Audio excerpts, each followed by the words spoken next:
What's going on, YouTube? Thomas L here. It's Sunday. That means it's time to talk about the films that came in this weekend in the box office.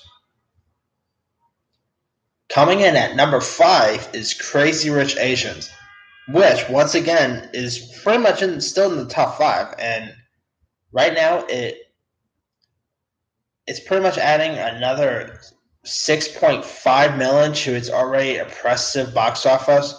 The film now sits at 159.4 million domestically. Coupled with its international totals of 47 million, the adaptation has also brought in 206.4 million globally against a reported budget of 30 million.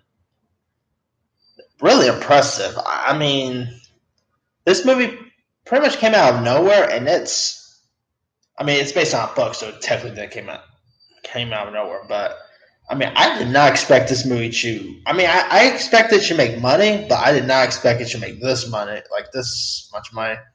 And I gotta say, I'm glad it's making loads of money. It's a really good movie, good cast. If you guys still haven't seen Crazy Rich Asians, watch it. You'll really love it. Coming in at number 4 is The Predator, which is sadly tumbling and it's not doing that well. Right now, The Predator tumbled to 63% weekend to weekend and went from first to fourth place. Like last week, it was number 1 in the box office. Now it went all the way down to number 4. Right now, it's it just brought in another 9 million, giving it a domestic total of 40.7 million. Despite a dramatic drop, the film remains on par with the previous entries in the series, even with factoring in inflation adjustments. Internationally, the film added another 15.3 million from Asian market, lifting the international count to 54.5 million and giving it worldwide total of 95.2 million. I gotta say, I'm one of the rare folks who really didn't mind the new Predator movie. It wasn't like a great movie by any means, but I gotta say, I really had fun with it. It's a shame that it's not doing well. If that means we probably won't be getting a sequel, which I would have loved to have seen this follow up to this Predator, especially after how that like the last Predator ended. It pretty much landed off with a sequel. Like the ending of the Predator pretty much set it up for a sequel. So I don't think that's gonna happen now. And also, this is Shane Black's second flop. Like his last was The Nice Guys, which was also really good, but sadly that didn't do so well. He hadn't really had a hit since Iron Man 3. Hopefully, his next film will end up being a hit. Anyway, coming in at number 3 is the Warner Brothers Conjuring film, The Nun, which fell to third place, bringing in another 10.25 million. The Conjuring spinoff has now crossed the 100 million mark domestically. Internationally, the film added another 35.4 million in a total of 80 overseas markets, giving it an international total of 191.7 million and global total of 292.6 million.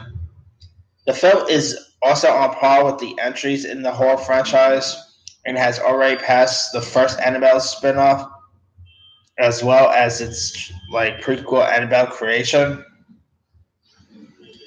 Well, it looks like it's doing well, but to be honest, I thought the novel was terrible. But it's still a hit. Even if the movie like The Nun did do well, the Conjuring franchise will still be profitable. They don't cost much to make, and they break in the bank. So I'm pretty sure we're going to get more Conjuring movies after this. Like I know Annabelle 3 is coming next in July next year. We're also getting The Crooked Man, Conjuring 3. So we're not pretty much done with the Conjuring universe. And I won't be surprised if we get a sequel to The Nun. Alright, now coming in at number 2 is the thriller or comedy, whatever you want to call it, A Simple Favor. You know, the recent Paul Feig directed movie with Anna Kendrick and Blake Lively. Anyway, A Simple Favor. Domestic total is A Simple Favor has just brought in 10.5 million and giving its domestic total of 32.66 million. Not bad. A Simple Favor was a huge surprise because really I literally did not expect this movie to be good at all. So, but I went in and I went out actually pretty much digging the film. It wasn't great by any means, but it was interesting. It was pretty fun at times. You know, Kendrick and Lively were both good, so I'm glad it's doing well in the box office. All right, the number one movie of this weekend's box office is the Eli Roth film House with a Clock in Its Walls,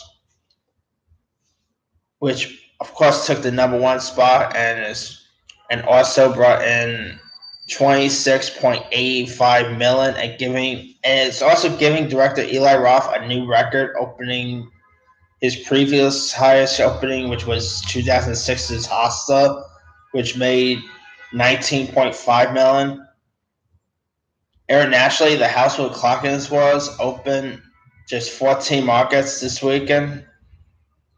It also opened in Germany and Brazil for a early total of 3.1 million. Not bad. I mean, pretty decent. It's making more than the Death Wish remake, that's for sure. Maybe I don't know. Maybe with the success of this, maybe we'll see Eli Roth direct more studio movies down the line. Because I mean, that's an impressive number. And House of Clock as well was also pretty decent too. Like A Simple Favor, I actually expected crap from House of Clock as well. But it was a pretty decent fantasy film, and I'm glad it's making some money. Now, there are some smaller films that got released this week, including Assassination Nation, Life Itself, and all. But they didn't really end up in like that top 10 or anything, which I guess I expected. I mean, those films aren't really meant to be $1 million films, you know. So I would not have expected those films to hit in the top 10 or top 5 or something. But yeah, that's pretty much it for the box office recap. Let me leave it to you guys. What movies did you have a chance to see this week? Leave your comments below. Don't forget to like, subscribe, hit that bell for more notifications. This here is Thomas L. signing off.